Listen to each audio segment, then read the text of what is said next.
Quapaw. The next lesson that we're going to do is called Colors and Clothing. Now, we don't have a whole lot of colors in the Quapaw language, but we have enough that cover all the basics, I guess. The first one is white. White. Ska. Ska. Ska. And oftentimes you will hear this word in conjunction with somebody's name, like white bird or white crow, or that word is used in a lot of different ways. And so it's not difficult, it's just one that you have to learn to pronounce correctly. And so it's not skay, and it's not sky, and it's just ska. Ska. It's kind of a ah sound. SK and a ah sound. Okay, ska. And the next color is black. And I mentioned that before whenever we had the word black-eyed peas, and I told you that we had the word sha or sa. And sometimes it's when it's used as sa without the H sound, but generally it's used with the H sound in it, sha. Sha, the SH sound, sha. Now, in one case of a name that I know of, it was a woman's name, and her name was Seesaw. Seesaw. So in that case, it was saw, but it meant black. What does that say? See-saw. Black foot. Remember the word see? Okay, her name was Blackfoot. Seesaw.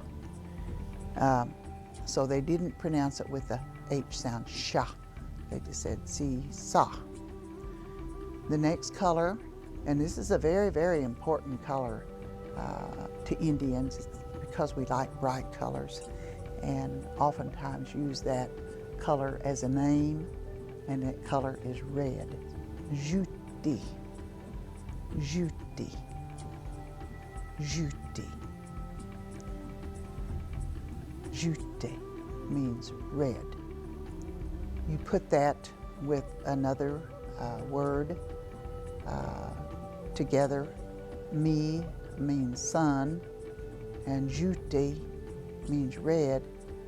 This is another name that's well known in our tribe, and it's called Mijuti, which means red sun.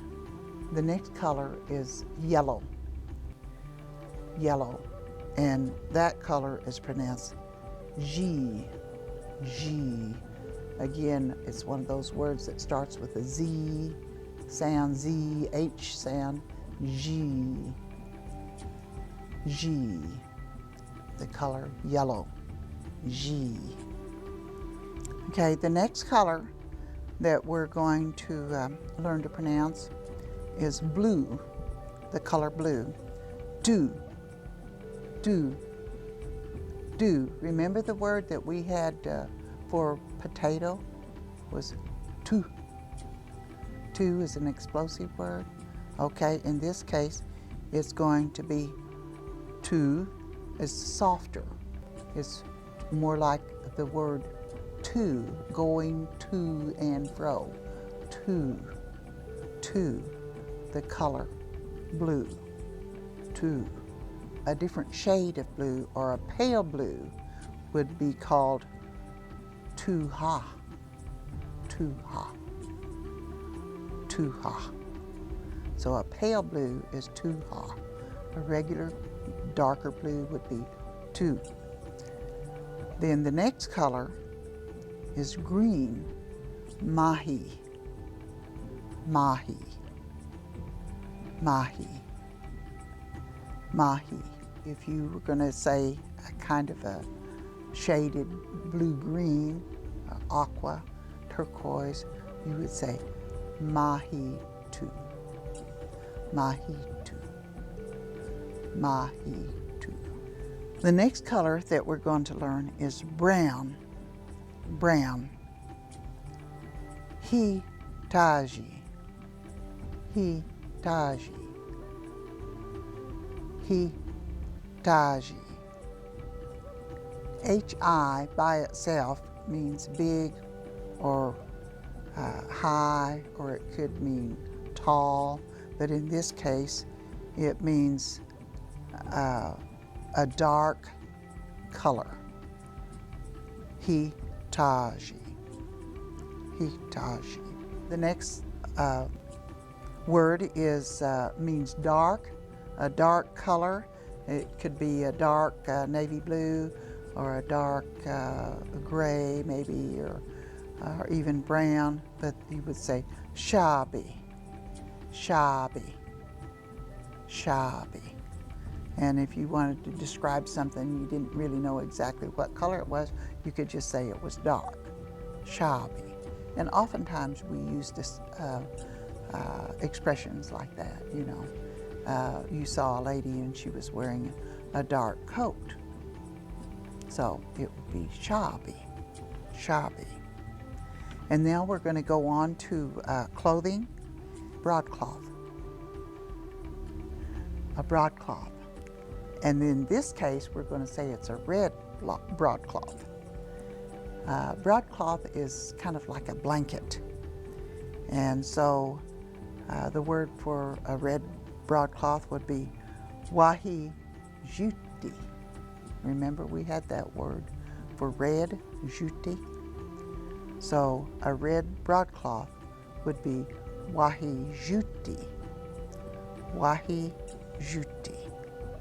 Wahi juti. And if you said a dark red broadcloth, you would say wahi shabi juti. Wahi shabi juti. Now we're going to go to blanket. The word for blanket is mahita. Mahita. Mahita. The next word that we have is leggings. Leggings. Like a man wears leggings to cover his legs. And a lady could wear leggings also with her moccasins. And that word is pronounced iniki. Iniki. Iniki. Iniki. Iniki means leggings. Could be either a man's leggings or a lady's leggings. Iniki. And then the next word is breechcloth. Breechcloth. And of course we know that a breechcloth was worn by men. And that word is pronounced idikina. Idikina. Idikina. The next word is skirt. It would be a lady's skirt, or we would call it a wraparound. And I discussed this word previously, and the word for wraparound or for skirt is disha. Disha. Disha. It would be anything that you wrapped around your waist, and would generally be called a skirt. It could be an apron, maybe. And also pants or a diaper, let's say, that a baby wears, covers their bottom, so to speak, and the bottom is called nitta, so you would call that nitta disha. So a pair of pants would be called nitta disha, or a baby's diaper would be called nitta disha. And the first syllable, if you just think of a dish, you know, a dish or a plate, you can get that pronunciation right by saying disha. Disha. So that completes that lesson.